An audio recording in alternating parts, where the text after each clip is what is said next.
Bismillahirrahmanirrahim. Salam alaikum wa rahmatullahi wa barakatuh. Bonjour ou bonsoir. Merci de me rejoindre dans cette vidéo. Nous allons voir ou bien exposer la 10e partie de notre série de cours qui concernait l'analyse en composantes principales.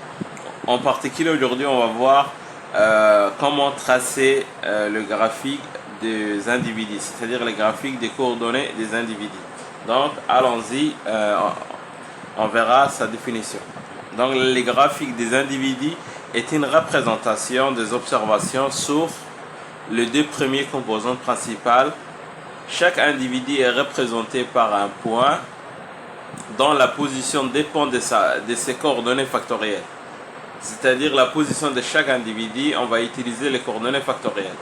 Ces graphiques permettent de visualiser les ressemblances et les différences entre les individus.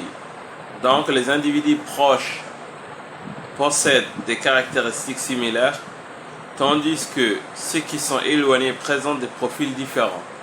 Donc ils facilitent également la détection des groupes naturels ou d'observation atypiques. Donc ça c'est l'objectif principal des graphiques des coordonnées des individus. On va voir l'interprétation approfondie lorsqu'on va tracer ce qu'on appelle le p-plot, les graphiques simultanés. Donc c'est quoi l'objectif de cette graphique des coordonnées des individus? C'est pour montrer les similitudes entre les individus. Donc quelles sont les étapes à franchir ou bien quelles sont les étapes à faire pour construire ces graphiques-là? Donc étape 1, il faut reprendre le résultat du tableau des coordonnées 1, celle de contribution et celle de cos carré. Pourquoi on va prendre les contributions et le cos carré? C'est pour bien expliquer ces graphiques. Puis on va tracer un repère orthogonal, puis on va placer les individus sur celui-ci. Après et enfin on va interpréter le résultat sur le graphique. Voilà, allons-y, commençons avec l'exemple. Donc qu'est-ce qu'on avait comme exemple? On avait ce exemple. Donc le contexte de l'enquête, c'était un enseignant qui veut analyser les performances scolaires d'un élève. Donc pour cela, il a prélevé les notes notées sur 20 pour deux matières. La première matière, c'était la mathématique et la deuxième, c'était l'anglais. Donc il a construit ce tableau statistique, c'est-à-dire pour 9 élèves ou bien 9 individus, on a ces différentes valeurs pour les deux variables. Donc l'objectif, on l'a déjà lu. Donc maintenant on est à la 8e question. Voilà, je vais vous montrer. Ça c'est les questions centrales ou bien le fil dorsal de notre cours. Notre cours est enchaîné selon cette numérotation. Maintenant on est à la 8e question. Donc il est bien de suivre l'enchaînement du cours pour comprendre ces points-là. Donc sans tarder, on va voir comment représenter les coordonnées des individus sur un graphique. Donc qu'est-ce qu'on va faire? On va tracer un graphique premièrement et on va utiliser les étapes du cours. Donc c'était quoi les étapes du cours? C'est ça. Donc allons-y.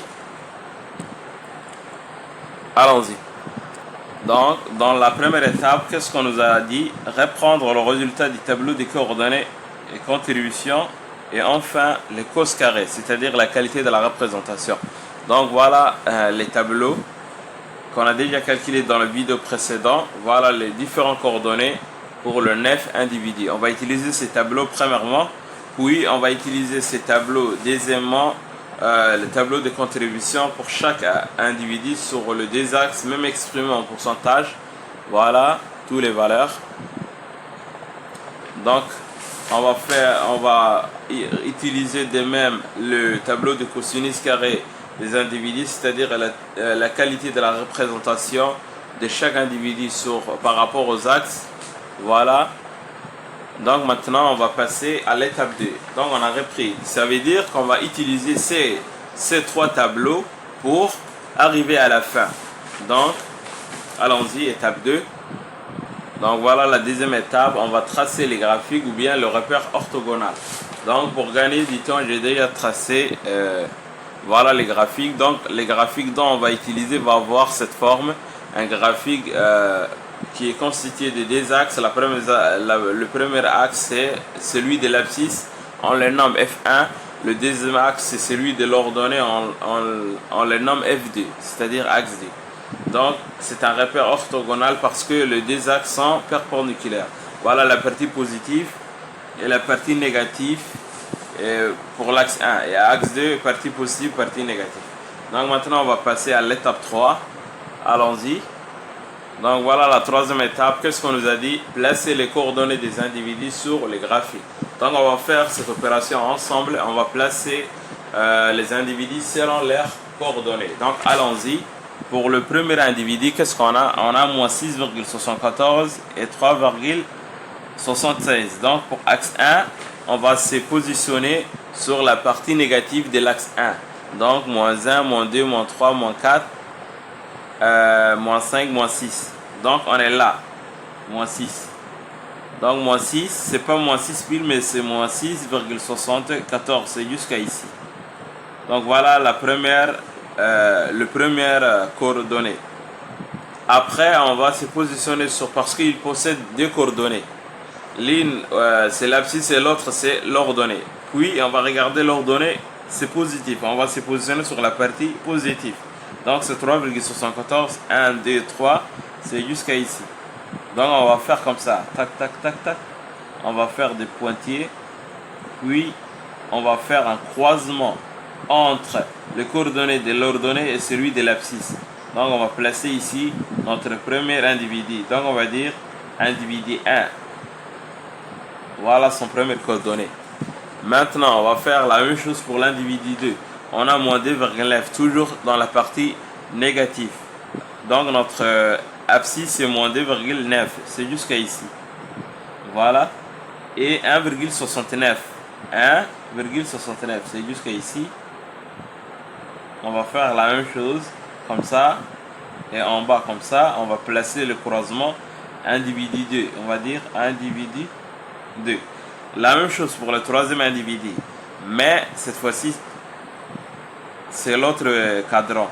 Donc maintenant on a ici moins 4,02. On va pas utiliser cette partie, mais cette partie toujours. Moins 4,02 c'est ici. Et moins 2,76. On va pas aller ici, mais on va pas utiliser la partie en bas. Donc moins 2,76. Voilà. Moins 2,76. C'est jusqu'à ici. Donc on va faire comme ça. Et comme ça. Voilà, c'était les 4. On va dire comme ça. Voilà, ça c'est notre troisième individu. Individu 3. Maintenant, on va faire pour le quatrième individu. Donc, le quatrième c'est 8,21. On va aller sur la partie positive. Donc, c'est ici 8,21. Voilà le coordonnée d'abscisse. Et ici, c'est mon 3,21. C'est en bas. Donc, les coordonnées de l'ordonnée, c'est la partie négative. Mon 3,21. C'est ici. Donc, on va faire comme ça. Comme ça. Donc, c'est ici, c'est l'individu 4. Individu 4. Puis, l'individu 5, c'est 4, 3. Donc, 4,65, c'est au milieu. Ici. Et 3,62, c'est ici. 3,70, c'est ici. Donc, on va dire ça. Ça, c'est notre individu 5. Puis, le sixième individu, c'est moins 0,72, c'est jusqu'à ici. Et 6,32, c'est là. Puisque c'est positif. Donc, on va dire comme ça. On va placer ici ça. C'est notre sixième individu. Individu 6. Individu 6.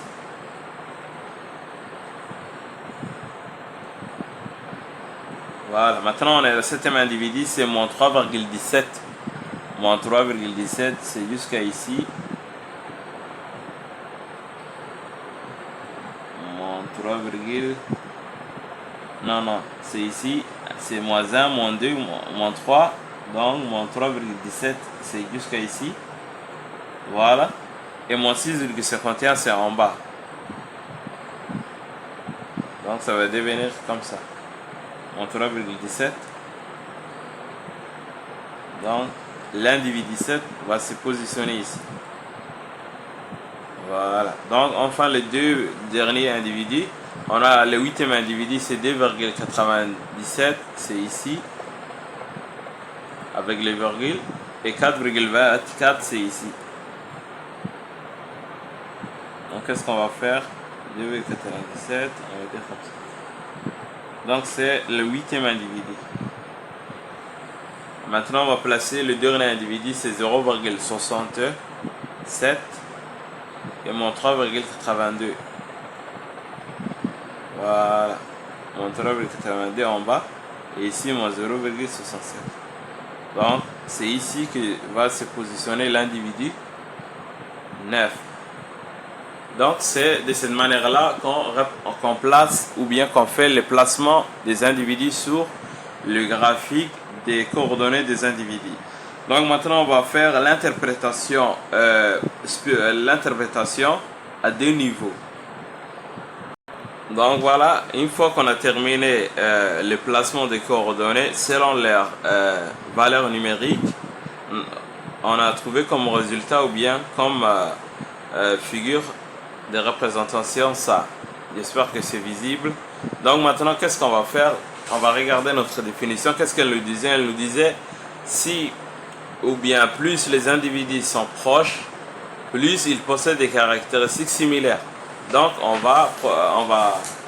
va appliquer cette définition sur notre graphique. Donc, qu'est-ce qu'on remarque? Que l'individu 8 et l'individu 5 sont proches. Et par opposé, l'individu 6 et l'individu 1 et l'individu 2 sont presque proches. Ici aussi, individu 3 et individu 7 sont proches. Ici, individu 9 et individu 4 sont un peu éloignés. Donc, qu'est-ce qu'on va dire? On peut conclure que l'individu 8 et l'individu 5 partagent les mêmes caractéristiques par rapport aux individus 3 et 7. Donc on peut dire que l'individu 3 ne partage pas les mêmes caractéristiques, c'est-à-dire il est différent au niveau du caractère, c'est-à-dire il n'a pas de points communs avec l'individu 5 et l'individu 8 parce qu'ils sont très éloignés. Voilà. Donc ça c'était une interprétation au premier niveau. Donc on a 4 groupes différents. Donc combien de groupes? Premier groupe c'est individu 8, individu 5. Deuxième groupe c'est individu 1, 2, 6. Troisième groupe c'est individu 3, individu 7. Et quatrième groupe c'est individu 9, individu 4. Donc ça c'est le 4 premiers groupes qui est visible sur le graphique. Maintenant on va passer à l'étape 4 qui est l'interprétation. Donc pour gagner du temps, j'ai déjà recopié le phrase que je voulais dire ou bien interpréter. Donc j'ai choisi d'interpréter individu 5 et individu 7. Donc visuellement ou bien visiblement, qu'est-ce qu'on remarque? Que l'individu 5 et l'individu 7 sont très éloignés. Donc on va prendre d'une part l'individu 5, on va interpréter. Puis on va prendre l'individu 7, on va interpréter, mais attention, on ne va pas interpréter d'une manière définitive, mais on va interpréter au niveau 2, c'est-à-dire on va utiliser le cosinus carré, c'est-à-dire la qualité de la représentation, et la contribution. Donc on va regarder si ces individus construisent bien les axes et leur niveau de représentation, si elle est bien ou mal représentée. Donc on va voir ça. Puis on va reprendre ce même tableau et on va compléter avec ce qu'on appelle un cercle de corrélation. Et c'est à ce moment-là que l'interprétation va définir complet. Mais maintenant on va faire une interprétation au niveau 2. Donc allons-y, voilà la première partie de l'interprétation. Qu'est-ce qu'on va dire pour l'individu 5? L'individu 5 est situé dans le cadran supérieur droit du plan factoriel. Voilà, les cadrans supérieurs droit du figure sur le plan factoriel. Puisqu'il possède une contribution de 17% sur l'axe 1 et de 28% sur l'axe 2 avec un cos carré de 0,62. Voilà, c'est d'après ce tableau que j'ai recopié ce pourcentage. Voilà pour les contributions. L'individu 5 il a 17% sur l'axe 1. Il a 17% sur l'axe 1 et 28% sur l'axe 2. C'est pour l'individu 5. Voilà. Et la qualité de la représentation du cinquième individu sur l'axe 1, c'est 0,62. Donc voilà, c'est d'après ces tableaux que j'ai prélevé ces différentes valeurs. Maintenant, une fois qu'on a présenté, donc on peut interpréter cela ainsi. Qu'est-ce qu'on va dire? Voilà les graphiques. Donc qu'est-ce qu'on peut dire pour ce individu? Qu'est-ce qu'on peut dire pour ce individu? On peut dire l'individu 5 contribue fortement à la formation des axes factoriels, particulièrement à l'axe 2 parce que c'est 28%, et un cosinus carré élevé, c'est-à-dire supérieur à 0,50, indique qu'il est très bien représenté sur les plans F1 F2, c'est-à-dire axe 1 axe 2. Donc sa position dans le cadran supérieur droit montre qu'il présente une bonne performance dans les deux matières à étudier. Donc ce individu, c'est-à-dire l'individu 5, est donc un profil caractéristique des élèves performants. Voilà, ça c'est pour l'individu 5. Mais contrairement pour l'individu 7, qu'est-ce qu'on va dire? L'individu 9 plutôt, j'avais fait un petit erreur ici. J'ai voulu utiliser l'individu 9, donc c'est le 9e individu, puisqu'il se trouve dans la partie inférieure, c'est la même chose. Donc on va prendre ces individus comme exemple, comme on peut prendre celui-là, mais pour l'exemple, on va prendre celui-là, l'individu 9. Donc voilà, c'est pour vous montrer les deux cas possibles. On a vu pour l'individu 5 qu'il possédait une qualité bien représentée, on va voir la qualité contraire. Donc, prenons un deuxième individu, l'individu 9. Donc, il a quoi comme contribution sur l'axe 1 et l'axe 2? Il a 0,3% pour l'axe 1 et 31% pour l'axe 2 et un cosinus carré très faible, 0,02. Voilà d'après les tableaux. Voilà, pour le 9e individu, c'est 0,3% et 31%. Voilà, 9e individu. La qualité de représentation, c'est 0,02. Voilà, tableau de cosinus carré. Donc maintenant, on va lire ensemble l'interprétation. Donc l'individu 9 possède une faible contribution aux axes. Il influence peu leur construction. Son cosinus est faible, 0,02, montre qu'il est mal représenté sur ce plan factoriel. Donc son interprétation doit donc être faite avec prudence, car une partie importante de son information se trouve probablement sur d'autres axes. Donc ça, c'était deux exemples pour voir si la qualité est bien et lorsque la qualité est mal représentée au niveau des individus. Maintenant, on va faire une interprétation globale qui se base sur les deux individus. Donc l'individu 5 présente des contributions importantes aux axes F1 et F2. L'individu 5 possède une contribution importante sur l'axe 1 et l'axe 2, ainsi qu'un cosinus carré élevé, donc il participe fortement à la structuration du plan factoriel et est correctement représenté. En revanche, l'individu 9 présente une contribution et des causes carrées faibles, ce qui limite son pouvoir explicatif dans l'interprétation des axes. Donc ça, c'était en gros deux cas qui nous montrent les deux possibilités pour interpréter les individus. Donc voilà notre séquence ou bien notre séance sur le graphique d'individus. Donc par la suite, on va approfondir l'interprétation en utilisant les cercles de corrélation, puis en faisant le graphique simultané qui est le graphique final. On va voir en détail l'interprétation même de l'ACP, l'objectif même de l'ACP. Merci pour votre attention. Alhamdulillah Rabbil Alamin.